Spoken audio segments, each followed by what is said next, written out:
Vamos ver aí a espiritualidade e devoção de João Batista.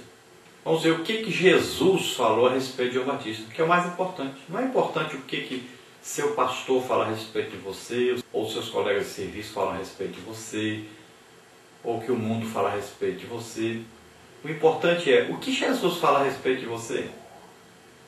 Como você é conhecido no céu. Então vamos ver aqui o que Jesus fala a respeito de João Batista.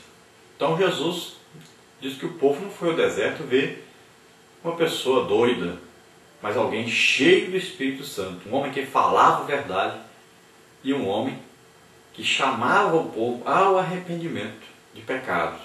Ele exortava os pecadores ao arrependimento e ele não temia autoridades, não temia ninguém. Ele não era aí apenas uma cana agitada pelo vento, mas alguém enviado por Deus, cheio do Espírito Santo, a trazer uma mensagem de arrependimento ao povo e uma preparação para que esse povo recebesse o Messias. Então Jesus pergunta: o que vocês foram ver no deserto? Um homem ricamente vestido? Então eles veriam ali um profeta vestido de pelos de camelo, cinto de couro, um homem que comia gafanhotos, muito semelhante a Elias, que também se vestia dessa maneira. Então João Batista, além de ser o último dos profetas do Antigo Testamento, fazendo aí uma conexão entre o Antigo Testamento e o Novo Testamento, ele era muito mais do que um profeta, como o próprio Jesus afirmou a seu respeito. E como foi revelado ao seu pai, Zacarias, ele seria então um profeta do Altíssimo. Jesus então afirmou que João era muito mais do que um profeta.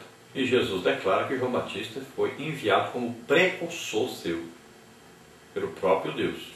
Isso era um cumprimento então da profecia de Malaquias no capítulo 3, versículo 1. E veja bem, Jesus disse a respeito de João que na terra nenhum homem foi maior do que João Batista.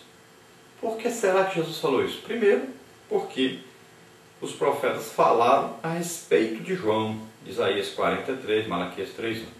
Depois, porque João teve o privilégio de ver o cumprimento principal dos oráculos proféticos do Antigo Testamento, o Senhor Jesus. Depois, por ter sido precursor do Messias. Também porque batizou o Senhor Jesus nas águas. Também porque pôde participar da salvação que os profetas apenas predisseram. E também porque chegou ao clímax do ministério profético, tal como havia no Antigo Testamento. Lucas 16:16. Então veja bem que, dentre os profetas, nenhum deles alcançou o que João Batista alcançou. João Batista profetizou a respeito do Messias, mas ele viu o próprio Messias. Além de ser parente, humanamente falando, do próprio Messias, de ter participado até da sua infância, da sua juventude. Nenhum outro profeta teve esse privilégio. E João Batista, então, viu a sua profecia ser cumprida nos seus dias, diferente dos outros profetas. João Batista veio profetizar, veio fazer a obra de Deus, depois de um longo período de estiagem, 400 anos aí, sem profetas aparecerem. E João Batista apareceu nessa época. Foi um tremendo impacto ali sobre Israel. E João Batista, então, foi o mais feliz dos profetas, porque profetizou e viu o cumprimento, apesar de ter perdido a vida por falar a verdade, por combater o pecado. E nós vemos que, do mesmo jeito que Deus falava no passado com os profetas, Deus também falou com João Batista. Você pode ver aí que está escrito em Lucas 3:2, veio a palavra de Deus a João, filho de Zacarias. Então Deus falou diretamente com João Batista. Nós temos também que ver que muita gente pega aí Malaquias, Lucas, para falar que Jesus era uma reencarnação de Elias. O Espiritismo prega isso, ensina isso. Mas não é isso o significado aí, na verdade.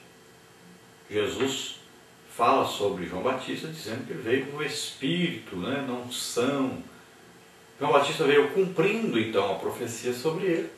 E ele veio com um tipo de pregação semelhante ao de Elias. Ou seja, Elias, ele fazia o quê? Ele trazia a mensagem de arrependimento, de conversão, de ajuntamento do povo em volta de Deus, para Deus. Então ele estava combatendo a idolatria, combatendo os governantes, condenando o pecado, e no seu desafio aos profetas de Baal, ele então separa quem é de Deus e quem não é. E João Batista veio com a mesma mensagem, com o mesmo tipo de mensagem, com o mesmo tipo de ministério. Convocar o povo ao arrependimento de pecados, separar esse povo para ver quem é que vai esperar o Messias, vai se converter, se arrepender dos seus pecados. E trazer uma mensagem dura, principalmente contra os governantes. Também, a pessoa que entende de espiritismo jamais poderia afirmar isso. Por quê? Para alguém reencarnar, tem que morrer, segundo a doutrina do espiritismo. E Elias não morreu. Elias foi levado vivo para o céu, não morreu. Tanto é que se acredita que ele vai voltar durante a grande tribulação, como uma daquelas duas testemunhas, né, que virão, que está escrito lá em Apocalipse. Então, ele não poderia reencarnar, já que não morreu. Então, quais as semelhanças aí entre Elias e João Batista? Por que falar isso de veio o espírito e virtude de Elias? O que quer dizer isso? Então veja que todos os dois se vestiam muito parecidos um com o outro. Todos os dois se vestiam de pelos e usavam cinto de couro. Todos os dois ministravam no deserto.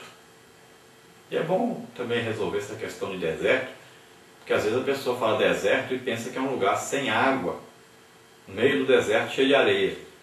Não, aqui deserto significa lugar deserto, ou lugar que não tinha habitações.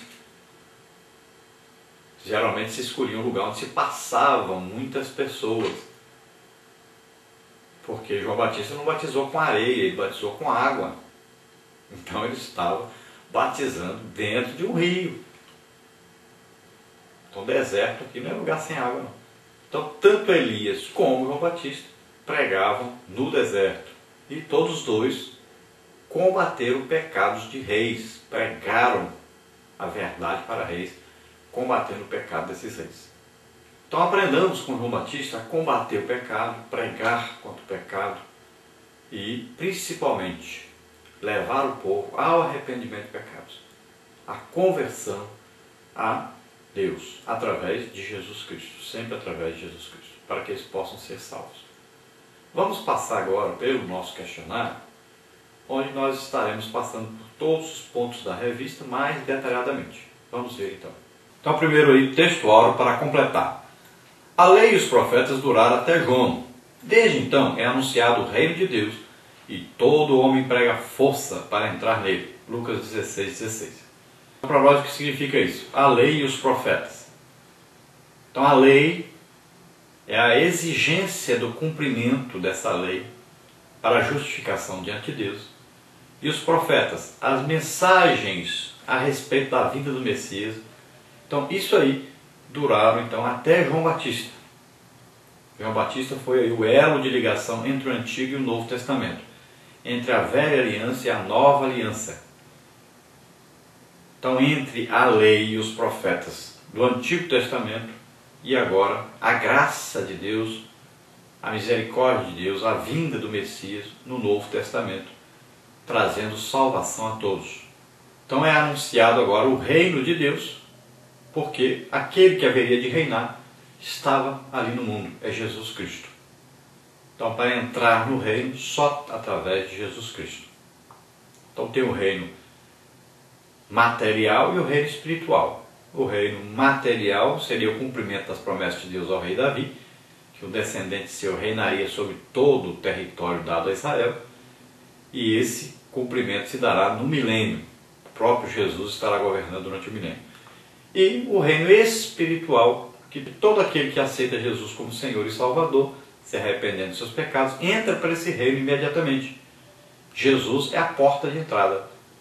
Arrependeu dos seus pecados, aceitou Jesus como Senhor e Salvador, já passa a ser então filho de Deus, passa a pertencer ao reino de Deus, um reino invisível, que se concretizará após o final de todas as coisas.